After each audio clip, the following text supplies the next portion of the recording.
أعوذ بالله من الشيطان اللعين الرجيم بسم الله الرحمن الرحيم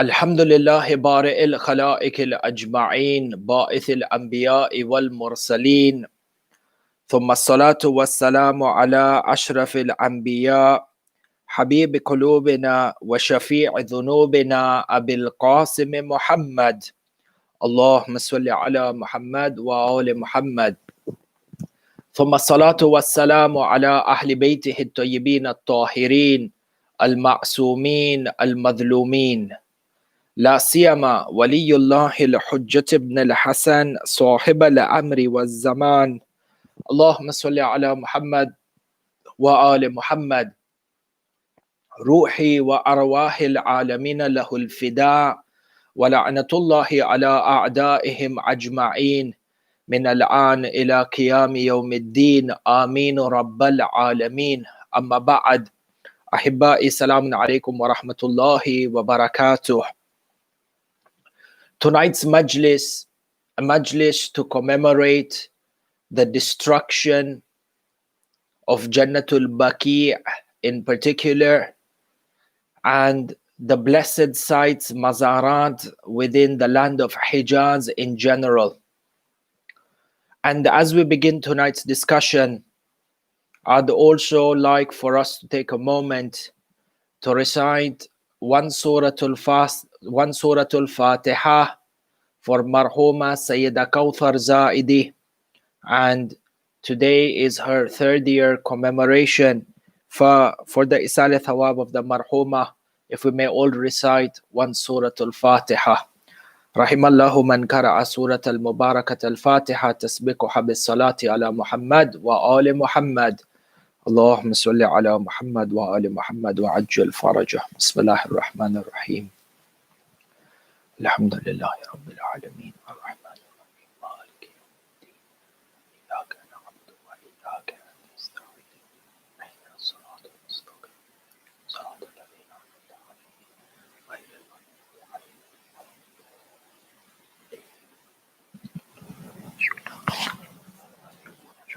May Allah Azza wa Jal, by the sake of Amir al-Mu'mineen, by the sake of Ahl al-Kisa and the A'immat al-Abrar, grant the marhuma with an elevated darajah in Alam al-Barzakh, in the proximity of Ahlul Bayt and the maghfirah for all the sins. Bismillahir Rahmanir Rahim. Ahibba'i, the commemoration of the destruction of Jannatul Baqi'. You notice that one of the primary arguments over which the Wahhabi school of thought, and to be more accurate, the Amawi or the Abbasi school of thought, their major premise is destruction of the shrines that is led at the forefront by the Wahhabiyya movement, in essence, is an extension of a Amawi and the Abbasid practice over years in regards to how they treated the shrines of Ahlul Bayt and how they treated the Mazarat of Ahlul Bayt. And there is a great history behind this. In any case, you find that the primary argument, the major premise on which the destructions of the shrines of Ahlul Bayt, destructions of the shrines of the prophets and the lovers of Ahlul Bayt has been warranted through the premise that visitation of the graves of the Anbiya and Awliya, including the Ahlul Bayt, is a form of shirk, and that performing tawassul, praying to Allah subhanahu wa ta'ala by seeking the intercession of the Anbiya and the Ahlul Bayt, is also shirk. Based on this premise, when the Muslimin and the Muslimat would go to the Mazarat, to the graves of the Anbiya and the Awliya, and in particular the graves of Ahlul Bayt in Jannatul Baqi and across the land of Hijaz, and would seek for intercession and pray to Allah subhanahu wa ta'ala, they found the concept of intercession as one of shirk that goes against the primary thesis or belief of monotheism, tawheed, and they use this pretext to authorize, to coordinate the destruction of Jannatul Baqi' in its entirety, together with countless of shrines across the land of Hijaz.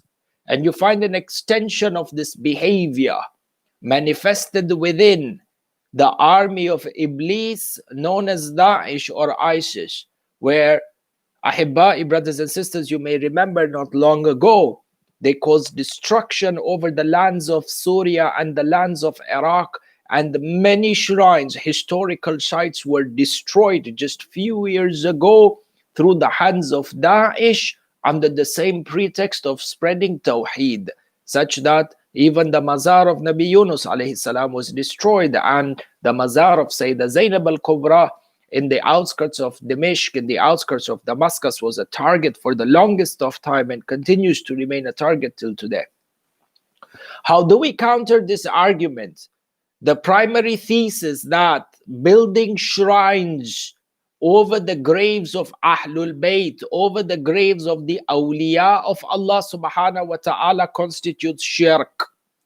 Is there any warranted part within Islam that prohibits us in regards to building mosques and building shrines and places of worship over the graves of Ahlul Bayt or the graves of the awliya? You notice that this manhaj of the Wahhabi school of thought, which has become a widespread culture and has infiltrated the belief of a number of sects within the Muslim Ummah, because the Muslim Ummah has over 70 sects, as was predicted by Rasulullah sallallahu alaihi wa alihi wasallam.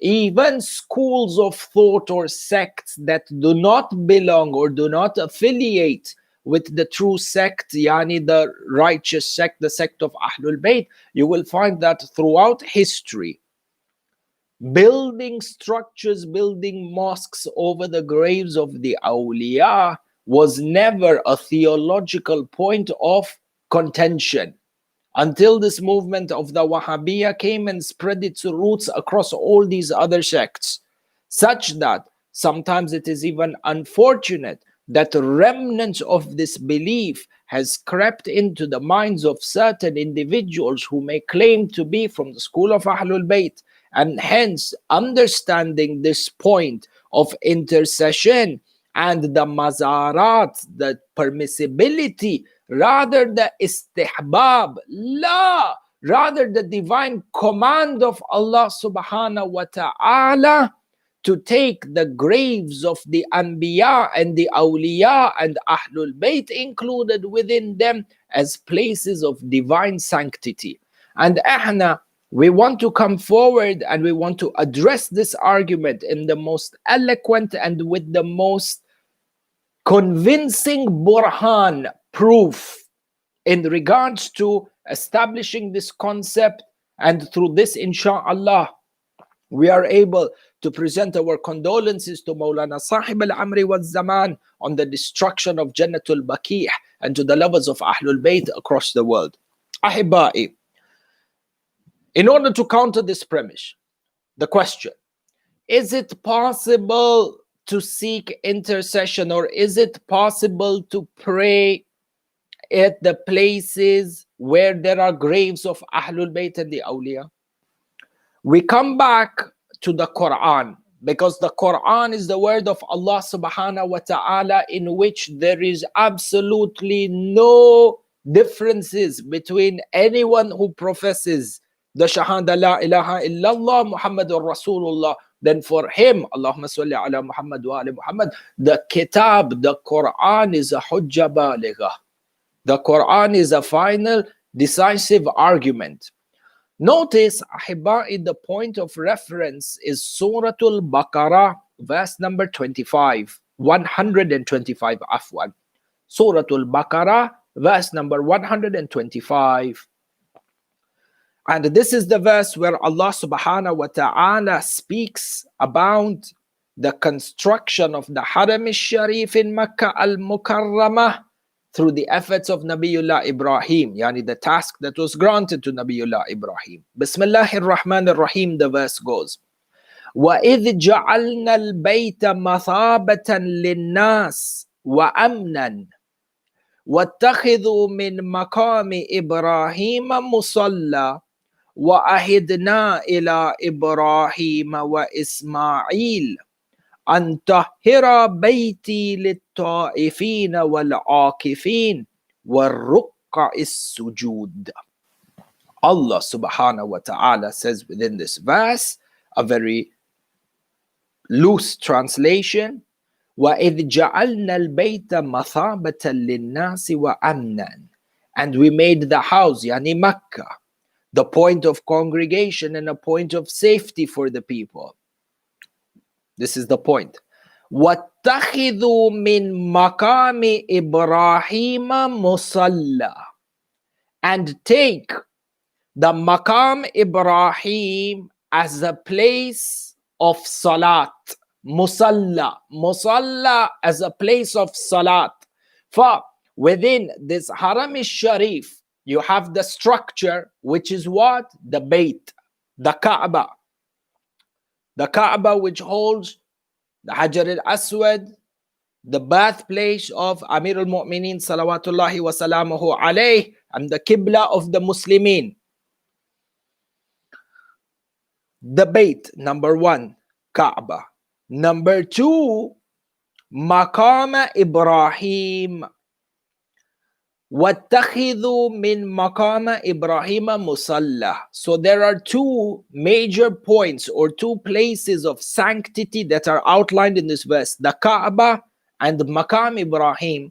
Maqam Ibrahim, ya ahibba'i, you will find that Maqam Ibrahim, for those of us who have been blessed to go for Hajj or blessed to have gone for Umrah, and may Allah subhanahu wa ta'ala liberate the lands of Hijaz from the hands of the Dhalimeen, and may Allah subhanahu wa ta'ala grant each and every one of us the opportunity to perform Hajj and Umrah in all safety, and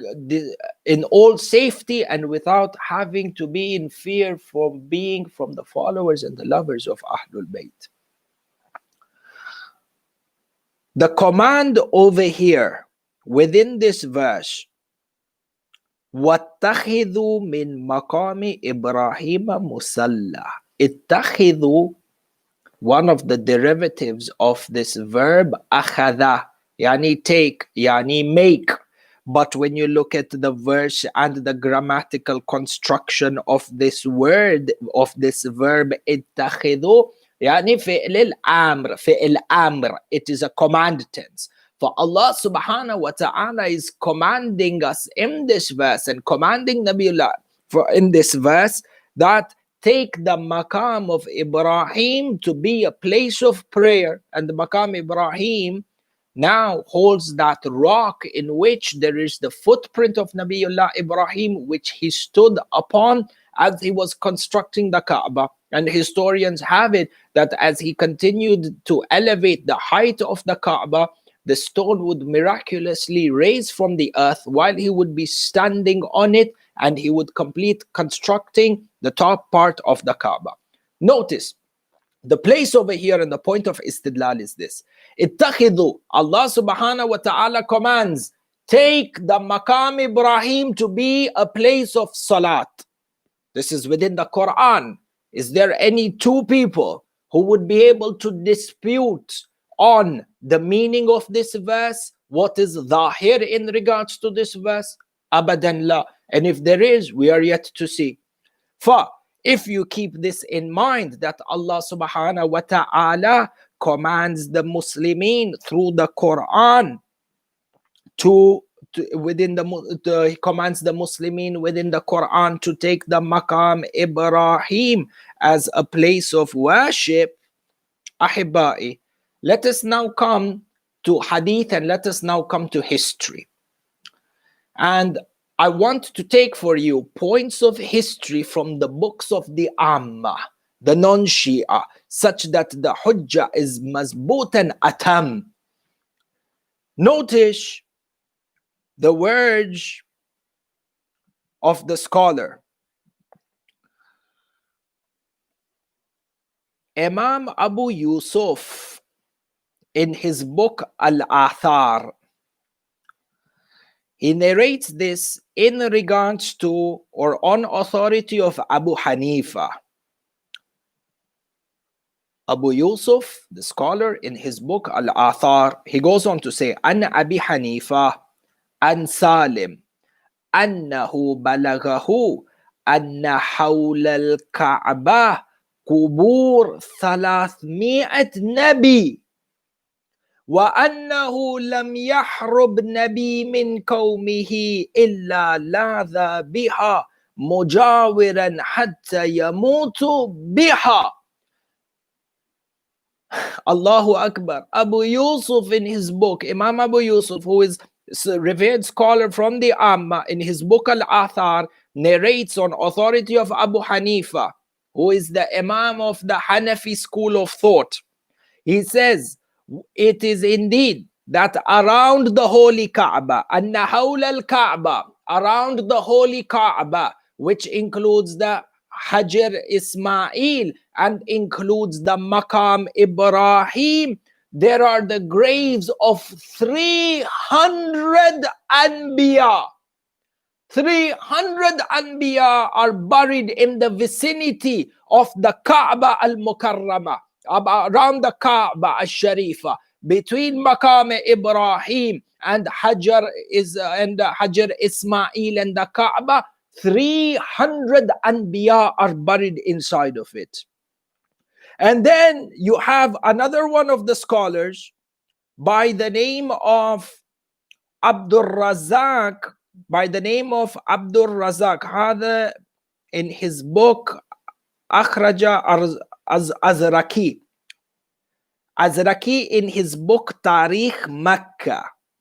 And you have another scholar by the name of Abdul Razak in his book Al-Musannif, where they state, Ma bayna al-rukni ila al-maqam ila zamzam ila al-hijr, yani the hijr Ismail, between the rukun and between Maqam Ibrahim and between the sprouting place of the well of Zamzam and the Hajar Ismail, which is the white semicircle structure around the Kaaba, Qabr Tis'a wa Tis'in Nabiyan. There are graves of 99 Anbiya. Ja'u Hujajan or Ja'u Hujjajan. They came as pilgrims to perform the Hajj. فَقُبِرُوا هُنَالِكَ. And they were buried over there. فَتِلْكَ قُبُورُهُمْ. And then the hadith goes on, or the narration goes on to say. For notice, historians from the Ahl al-Amma, including Abu Hanifa, have able to establish the fact that within this divine vicinity, the Kaaba, the Maqam Ibrahim, the Rukun and Hijr Ismail, there are between 99 to 300 Anbiya who have been buried within that vicinity. And you find over here, Allah subhanahu wa ta'ala tells us in Surah Al-Baqarah, verse number 125, وَاتَّخِذُوا مِن مَقَامَ إِبْرَاهِيمَ مُصَلَّى. Take the Maqam Ibrahim to be a musalla, to be a place of salat. Allah subhanahu wa ta'ala within the Quran commands us to take the graves of the Anbiya to be a place of prayer. Allahu Akbar. The Kaaba of the Muslimin, the central Qibla of the Muslimin, which is the divine symbol of Tawheed, is surrounded by the graves of the Anbiya. Salatul Jama'ah is recited at the graves of the Anbiya in Makkah al-Mukarramah. Then on what basis and on what premise did they destroy Jannatul Baqiyah? Which Tawheed are people professing? A Tawheed without Ahlul Bayt and without intercession. Yahweh, people come and they say, don't raise your hands towards the dhari of Ahlul Bayt and don't do dua at the shrines of Ahlul Bayt. Baba, Allah subhanahu wa ta'ala is telling you, leave asking dua, recite salat at the graves of the Anbiya and the Awliya. For if reciting salat at the graves of the Anbiya is a command from Allah subhanahu wa ta'ala, then what about Ahlul Bayt, who are the masters of the Anbiya? And the sole reason that a Nabi becomes a Nabi is because of his wilaya in Muhammad wa ali Muhammad. Allahumma salli ala Muhammad wa ali Muhammad wa ajjal faraja, which has been established, and we have brought masadir in numerous previous majalis. Hence, we shall not revisit that, but evidence is there for anyone who would like to research. And this brings us to our point in that the argument on which the madhab of the Wahhabiyya is built is absolutely demolished through this. And you notice that there is nothing but their hatred for Ahlul Bayt, their hatred for Islam, that has pushed them towards this act of ugliness, this crime against humanity. You know, the destruction of Jannatul Baqi' is not only a religious crime, it is a crime against humanity, because by them destroying the Haram al-Sharif and the Mazarat of Ahlul Bayt in Jannatul Baqi', they have denied the world a part of history. That part of history which, if people were exposed to and people were to know of the course of the global present day understanding of Islam in its entirety, would change. They have denied the world through this. Muslims, how many Muslims know of the legacy and the history of Islam when they go to perform Hajj? And they would have if these historical sites were preserved. But the enmity towards Amirul Mu'mineen and the enmity towards Ahlul Bayt has pushed them towards this. Hibai. When you look at the graves and you look at the mazarat that have been categorically destroyed across the land of Hijaz, from Makkah, Jannatul Mu'alla there is, and in addition to Jannatul Mu'alla, you have what is between Makkah and Medina, the land of Rabda, and inside of the city of Medina, in the city of Jeddah. Jeddah, by the way, the city of Jeddah in itself has the mazar of Bibi Hawa alayhi salam. Lady Hawa, the first woman created by Allah subhanahu wa ta'ala, the mother of humanity for all monotheistic religions.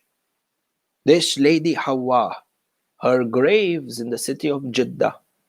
Yet, how many of us are able to go and pay tribute to the first woman created by Allah subhanahu wa ta'ala, the first lady from which this entire human population began from?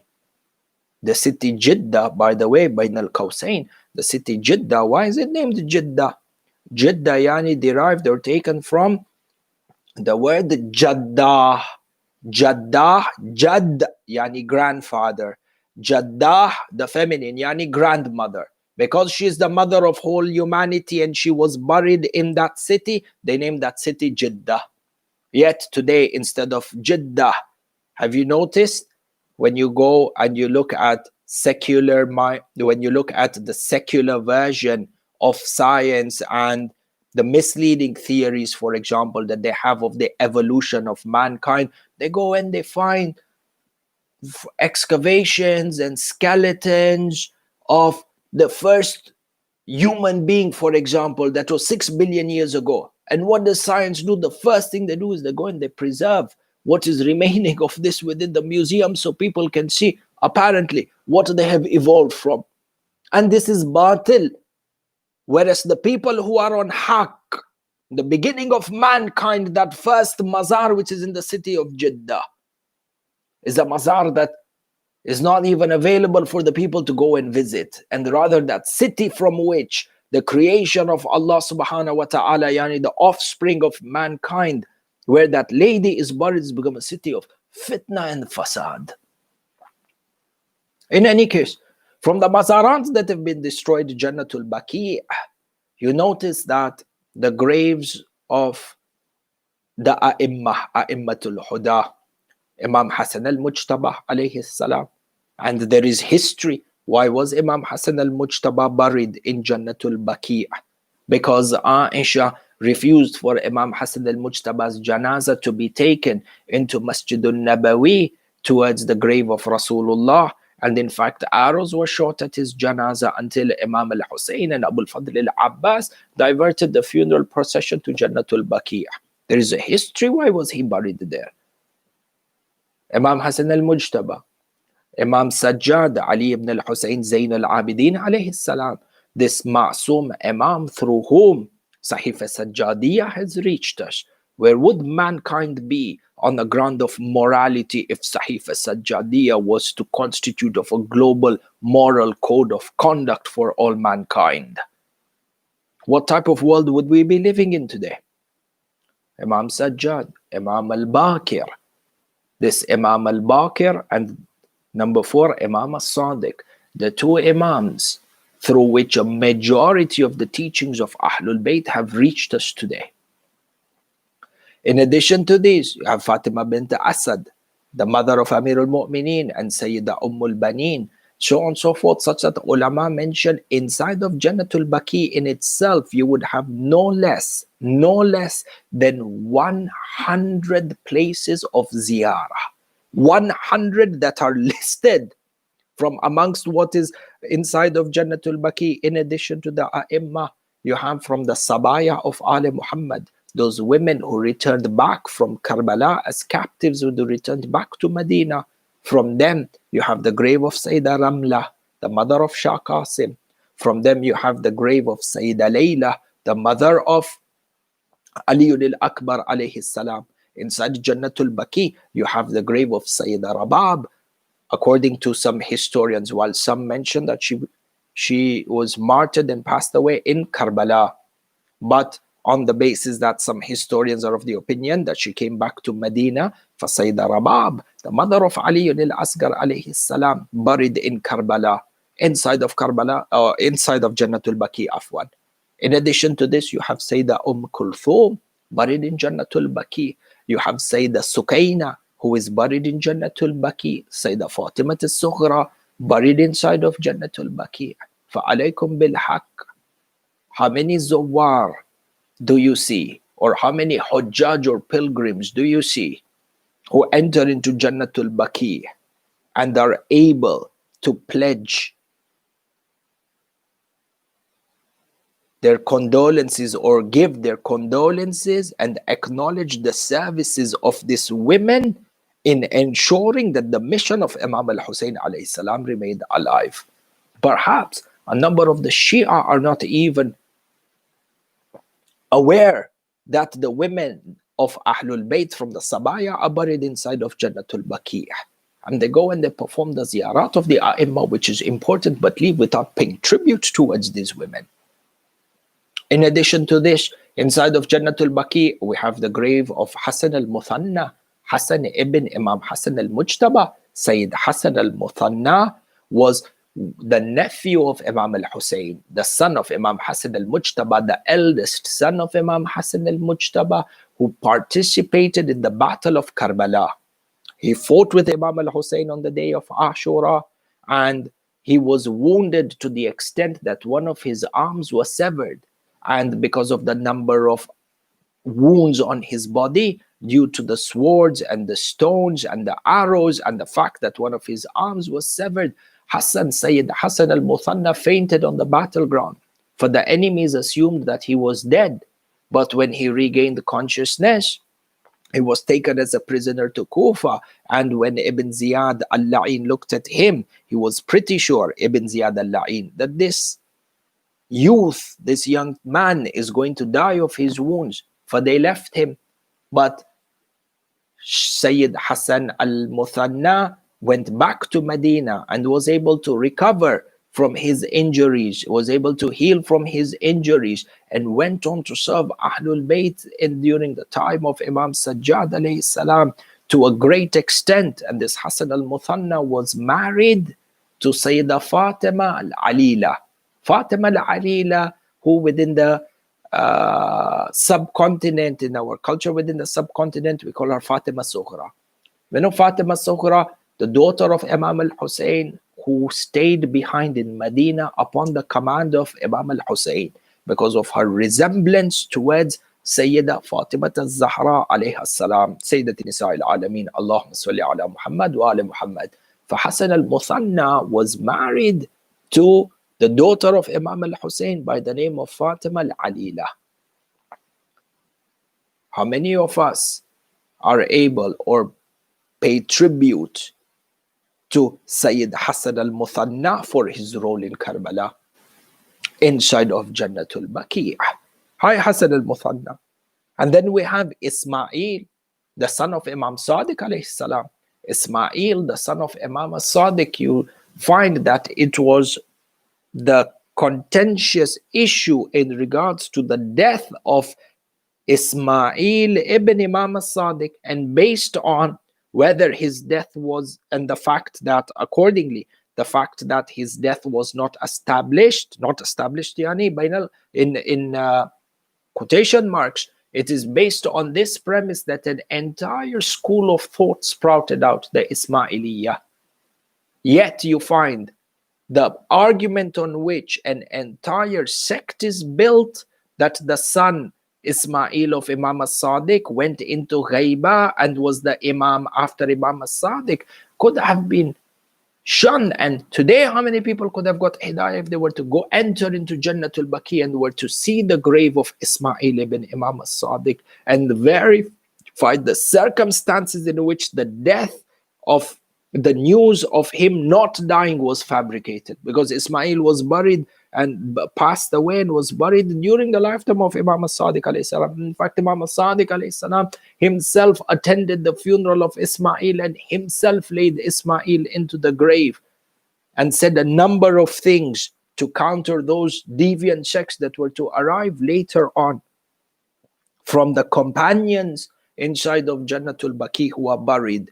One of the ulama, they state there are over 1,000 companions who are buried inside of Jannatul Baqi'. From them you have Miqdad, Sahabi from the Ashab of Rasulullah. Peak, and inshallah, if Allah subhanahu wa ta'ala gives us tawfiq, perhaps in one of the lectures we were able to present to you the biography of Miqdad and the basis and the manner in which he became a Muslim and met Rasulullah and his role in Islam. You have the grave of Jabir ibn Abdullah al-Ansari, the narrator of Hadith al-Kisa. Every one of us, multiple occasions when we recite Hadith al-Kisa, an Jabir ibn Abdullah al-Ansari, an Fatima al-Zahra alayhi salam. And the hadith continues, yani, an Jabir ibn Abdullah al-Ansari, yani, he is the one narrating on the authority of Sayyidah Fatima al-Zahra. How many times we recite within a year Hadith al-Kisa? This is by the grace of Jabir ibn Abdullah al-Ansari.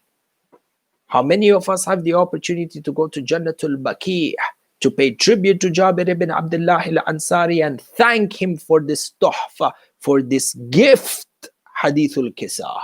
Jabir ibn Abdullah al-Ansari, one of the first people to go and visit Karbala and perform the ziyarah of Imam al-Hussein and ziyarat al-Arba'iniyah. How many of us have felt it our duty and our responsibility to go to Jannatul Baqi' and to honor and to pay tribute to Jabir ibn Abdullah al-Ansari for his contribution and the legacy that we hold today? Do we not have a responsibility towards these individuals? Ahibba'i. Which brings us to our next point of responsibility. You find the destruction of Jannatul Baqi'. It is only fair for me to say, for us to mention, that a number of the ulama, since the destruction of Jannatul Baqi', attempted to have Jannatul Baqi reconstructed, rebuilt, and there were periods in the history of Jannatul Baqi where the point of contention was not only the destruction and the reconstruction of Jannatul Baqi, but it had come to a stage where Jannatul Baqi in itself was a graveyard not accessible. Aslan, the gates were locked. To enter in to perform the ziyarah was mamnu, was not even possible. Rubble all over the entire graveyards, over the graves of Ahlul Bayt. And you find that from all the efforts of the scholars, from the time of the destruction of Jannatul Baqi till present time today, one scholar that stands out with all ihtaram, Al-Shaheed Ayatullah Sayyid Hassan Al-Shirazi, Rahmatullah alayh, the one who established and who founded the Hawza Zainabiyya in Dimishq, in the village or in the township of Sayeda Zainab alayhi salam. This Hawza Zainabiyya, which is walking distance from the haram of Sayeda Zainab. Ayatollah Shaheed Hassan al-Shirazi, who was assassinated in the late 70s in Lebanon by the Ba'ath party. During his lifetime, he was assassinated in the late 70s.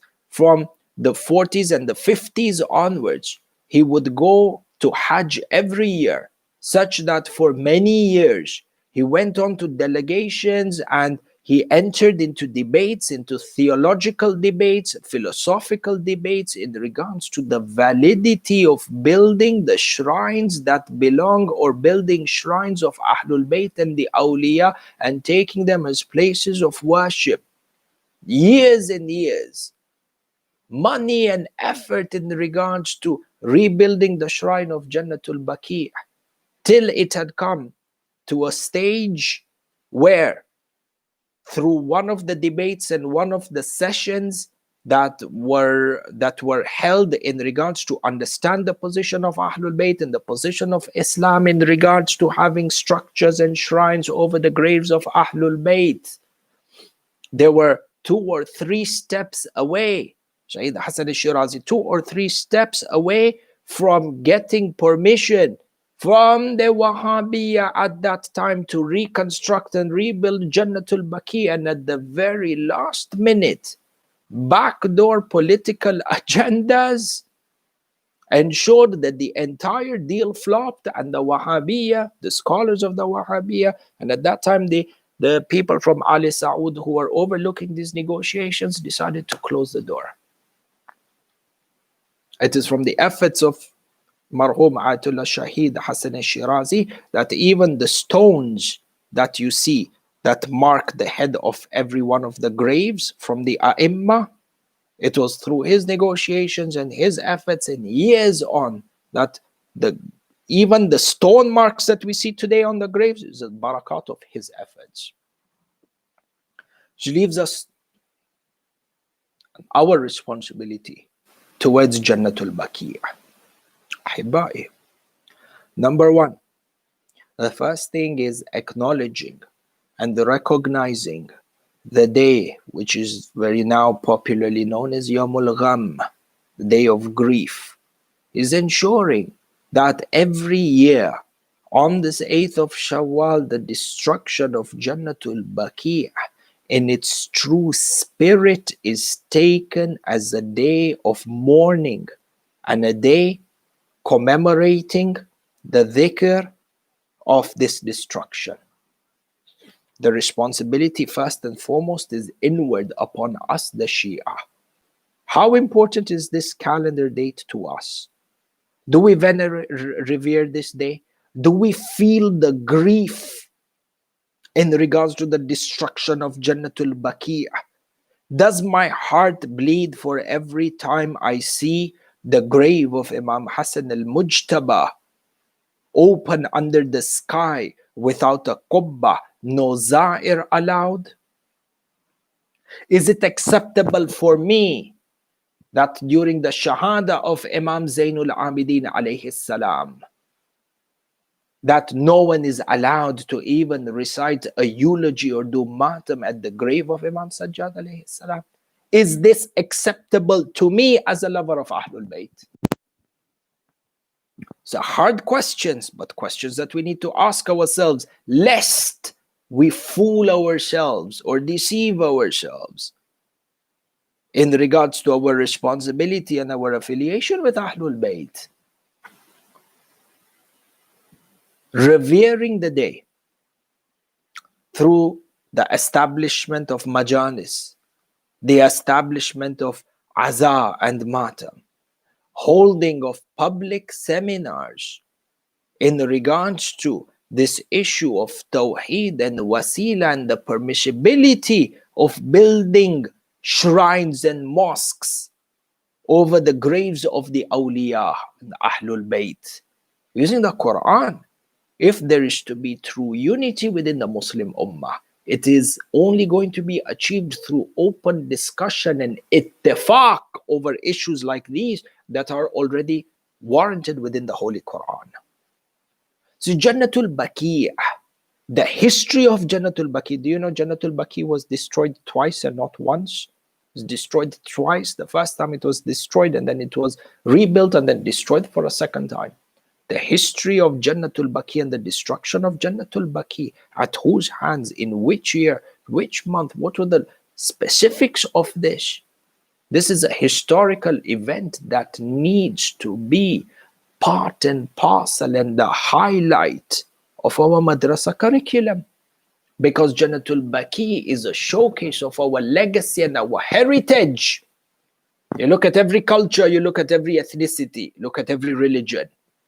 انتم شوفوا world religions, ethnic minorities or whoever it is, if there is any part in the east, the west, the north and south of this earth, if there is any place on earth that holds some historical significance to their heritage, you will find it a place of reverence, and the place, if anything, has been even granted protection. Protected, they have these protected sites. You notice many times you have an ancient building. These are sites that are given a special type of privilege and a status, and their preservation is absolutely necessary. Sahih, even I remember, perhaps the situation is similar inside of Canada in Toronto. I know in London, there were certain buildings that used to be called listed buildings. If a building has been built during a certain time period, over X amount of years or X years ago, in order to preserve its heritage and its historical importance, even for you to reconstruct or to refurbish or to do anything, you'd have to take permission from the government. Sahih la. But then how about Jannatul Baqi'? Go and look at any other world religion, or look at world religions that have gone through atrocities, places that mark men of sacrifice, or places that mark their history. Is it touchable? Then why Ahlul Bayt this dhulm upon them and indifference from the followers? Yawmul Gham, the destruction of Jannatul Baqi', supposed to be a major historic point of concentration within the madrasa curriculums in regards to our annual majalis and the latam and the aza. It needs to be held with all its fervor and all its passion, because when every time you look at Jannatul Baqi' and every day that passes with the destruction of Jannatul Baqi', this is an open testimony of the hatred of the Nawasib against Ahlul Bayt in mine and your presence. إني سلم لمن سالمكم وحرب لمن حاربكم. حرب لمن حاربكم. Look at the harb which these people have put against Ahlul Bayt. And by the way, when we quote these verses from Ziyarat Ashura, Harbun liman harabakum, it does not necessarily mean embarking upon violence. This, by the way, is a wrong interpretation, and inshallah, this is a majlis that is planned on understanding the words of Ziyarat Ashura in this sense. Standing up for your right and standing up for those who have oppressed Ahlul Bayt. From here on, Ahibai, becomes important for us to review our relationship with Jannatul Baqi. And there is much to be said in regards to the Mazarat. One of the scholars has written a book over 270 or 280 sites of ziyarah that have been destroyed in the lands of Hijaz over the last few years. I pray to Allah subhanahu wa ta'ala to give us the tawfiq to work actively, whether it is through writing books, writing literature, through majalis, through petitions, that we are able to bring some sort of justice towards the reconstruction of Jannatul Baqi, inshallah. What is of paramount importance at the moment is effort and shu'ur, feeling this level of ihtimam, feeling concern, and then acting upon this concern, inshallah. The remembrance of the destruction of the graves of Ahlul Bayt in Jannatul Baqi'. When you look through the books of history and the description of how they brought equipment and how they brought machinery to raise down the harams of the A'immah in Jannatul Baqi'. Not only did they bring in bulldozers and tractors to flatten the domes and to flatten the mosques over the grave of Imam al-Mujtaba and Sajjad and Baqir and Sadiq, but those witness accounts that have been preserved even go on to say that in areas where the tractors and the bulldozers were not able to raise down, the enemies of Ahlul Bayt would come with axes and with their bare hands would begin to break through the marbles and to break through the dharih until they flattened it on the grave. And when you read through this account, the first thing that comes to mind, or one of the things that comes to mind, is how they attacked the body of Imam al-Hussein alayhi salam on the day of Ashura. Imam al-Sadiq alayhi salam says, over 300 wounds on the body of Imam al-Hussein only from the swords. 300 strikes on the body of Imam al-Hussein just from the swords. And the injuries and the wounds that he sustained from the arrows was different. And those who threw stones on him was different. The Maqtal mentions upon the beheading of Imam al-Hussein on the afternoon of Ashura, as the body of Imam al-Hussein lay on the plains of Karbala, and the women gathered around Sayeda Zainab al-Kubra, weeping and wailing, wa Muhammada wa Aliya. Sayeda Zainab al-Kubra, Umdatil had just witnessed Shimr commit the greatest atrocity on earth. Sayeda Zainab al-Kubra was now consoling and managing the women of Ahlul Bayt. The narrations mention that after they beheaded Imam al-Hussein, they began to loot and plunder the belongings of Aba Abdullah. For one would take the amama of Imam al-Hussein, and another one took out the slippers of Imam al-Hussein. Another one by the name of Bajdal al-La'in tried to steal the ring or the ring from the fingers of Imam al-Hussein. Al-Bajdal says, I tried to remove the ring and I saw that the ring was tightly wrapped around the finger. I was not able to remove it. He says, I was about to walk away, but my heart didn't want to part with the ring of Imam al-Hussein. Bajdal al-La'in says, so I sat down and I contemplated, I cannot leave the ring, I have to loot and plunder and take something from the body of Hussein. So Bajdal says, I removed my dagger And I began to cut the finger of Imam al-Hussein from the rest of his hand in order to take the ring. Allah, Allah. They violated the sanctity of Imam al-Hussein. Someone looted the amama, the other one the slipper, the other one the abba, the other one with the kameez. They didn't suffice with this. Umar ibn Sa'ad called out with the body of Imam al-Hussein on the plains of Karbala, covered in blood dripping from the jugular vein. He called down to the people and said to him, "Bring me 10 horses, bring me 10 horses to trample over the body of Husayn ibn Ali." Sheikh Umar ibn Sa'ad cried out, "Bring me 10 of the strongest horses that haven't been used during the war in this day." They said to him, "Why, O Umar ibn Sa'ad?" Umar ibn Sa'ad said, "I want 10 horses that are fresh, whose legs are still powerful and will crush the bones of Imam al-Hussein. Do not bring me horses that are tired." The Maktal narrates that 10 Lu'ana came forward, 10 cursed people came forward to trample off the body of Aba Abdullah. The Maktal says that the body of Imam al-Hussein was turned.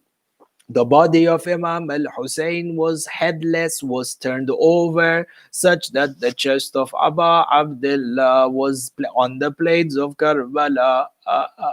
They called for 10 horsemen, 5 from the east and 5 from the west. They began to ride their horses with all their might, and the body of Imam al-Hussein, the body of Imam al-Hussein, the target of the hooves of the horses. These 10 people, when they returned back to Kufa, they said to Ibn Ziyad, "O Ibn Ziyad, reward us. For indeed, the manner in which we trampled the body of Hussein, we crushed the body such that the bones of the back were into the bones of the chest, and the bones of the chest were mixed with the bones of the back." And then they said, "Not only did we mangle his body, but we crushed the bones and mixed his blood and bones with the sands of Karbala."